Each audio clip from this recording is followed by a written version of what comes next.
Assalamualaikum warahmatullahi wabarakatuh. Alhamdulillah hari ini kita bisa bertemu lagi di podcast Ramadan yang kedua bersama Ustazah Mei dan Ustazah Eva. Ananda semua, bagaimana kabarnya hari ini? Puasanya lancar? Semoga tetap lancar ya. Bagi yang berhalangan, tetap semangat. Masih banyak kesempatan. Di podcast kali ini kita mau membahas apa, Ustazah Mei? Nah, hari ini kita mau membahas tentang sunnah-sunnah puasa. Teman-teman sudah tahu belum nih sunnah-sunnah puasa ada apa aja? Kayaknya pernah dengar deh, salah satunya menyegerakan berbuka, bukan sih? Iya, benar sekali. Salah satunya adalah menyegerakan berbuka. Selain itu ada beberapa sunnah lain, diantaranya mengakhirkan sahur, berbuka dengan kurma jika mudah diperoleh, atau kalau enggak bisa dengan air. Terus berdoa ketika berbuka, memberi makan pada orang yang berbuka, dan beribadah di bulan Ramadan. Insya Allah kita akan bahas satu persatu tentang sunnah-sunnah puasa tadi. Kan tadi Ustazah Eva sudah menyebutkan ya tentang menyegerakan berbuka. Itu maksudnya gimana ya, Maksudnya gini, kalau menyegerakan berbuka itu artinya kita ketika sudah masuk waktu berbuka, kita segera membatalkannya walaupun dengan seteguk air. Tapi jangan sampai salah paham ya, Menyegerakan berbuka itu bukan cepet-cepetan berbuka. Misal udah zuhur, buka. Udah asar, buka. Bukan kayak gitu loh, Oh gitu ya, Terus gimana kalau misalnya ada anak yang masih kecil terus mau latihan puasa, apa harus buka sampai maghrib juga, Ya, kalau buat anak yang masih kecil seperti Ananda kelas 1 atau kelas 2 bisa latihan puasa semampunya. Bisa sampai duhur, asar, atau sampai maghrib juga bisa. Tapi itu namanya tetap latihan puasa, bukan menyegerakan berbuka. Paham ya bedanya? Insya Allah sudah paham, Ustazah. Untuk Ananda paham ya, latihan berpuasa atau menyegerakan berbuka itu beda ya. Selanjutnya ada apa lagi, untuk sunah-sunahnya? Sunnah selanjutnya ada mengakhirkan sahur, Mengakhirkan sahur ini maksudnya kita sahur kira-kira 30 menit atau 15 menit sebelum subuh. Kenapa sih, kita harus mengakhirkan sahur? Karena kalau kata Rasulullah ya, kita harus mengakhirkan sahur agar lebih kuat ketika sedang berpuasa di siang hari, begitu,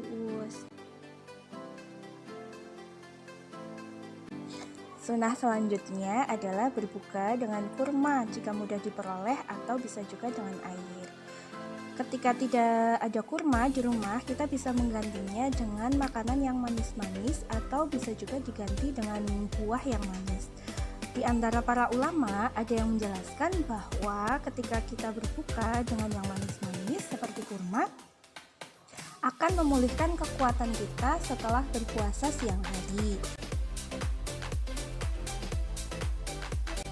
Ketika berbuka, jangan lupa ya Ananda untuk berdoa. Perlu diketahui bahwa ketika berbuka puasa itu adalah salah satu waktu untuk terkabulnya doa. Nabi Shallallahu Alaihi Wasallam bersabda, ada 3 orang yang doanya tidak ditolak. Yang pertama ada pemimpin yang adil, yang kedua ada orang yang berpuasa ketika dia berbuka, dan yang ketiga ada doa orang yang terzolimi. Jadi ketika berbuka, sebaiknya kita berdoa dulu ya. Selain kita berdoa ketika berbuka, kita juga bisa memberi makan pada orang yang berbuka. Siapa yang memberi makan orang yang sedang berpuasa, maka baginya pahala seperti orang yang berpuasa tersebut, tanpa mengurangi pahala orang yang berpuasa itu sedikit pun juga.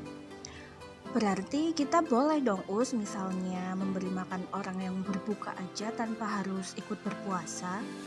Gimana, Ya beda, kita harus tetap berpuasa. Itu kan kewajiban kita ya. Kalau untuk memberi makan itu adalah sunnah.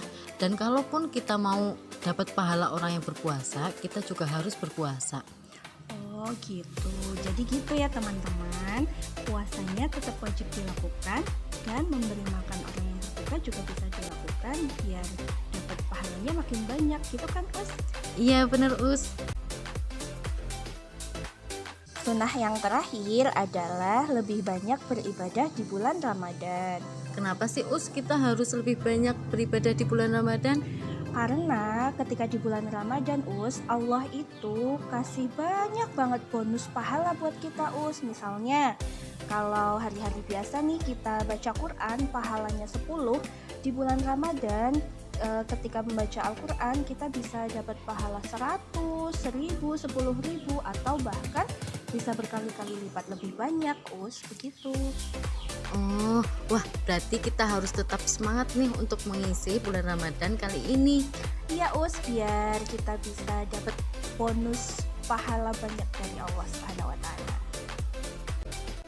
Alhamdulillah kita sudah bahas satu persatu sunnah-sunnah dalam berpuasa. Coba kita ulangi lagi yuk. Ada beberapa sunnah tadi yang sudah kita bahas. Yang pertama ada menyegerakan berbuka, kedua mengakhirkan sahur, yang ketiga berbuka dengan kurma jika mudah diperoleh atau dengan air, keempat berdoa ketika berbuka, kelima memberi makan pada orang yang berbuka, dan yang terakhir lebih banyak beribadah di bulan Ramadan. Nah itu merupakan sunnah-sunnah dalam berpuasa. Kita usahakan dapat melaksanakan sunnah-sunnah tersebut ya. Semoga Allah mudahkan kita untuk melaksanakan sunnah-sunnah dalam berpuasa. Setelah menyimak pembahasan tadi, coba dong teman-teman sebutkan ibadah apa saja yang bisa dilakukan di bulan Ramadan. Minimal 3 ya, nanti teman-teman bisa kirimkan ke wali kelas masing-masing. Terima kasih.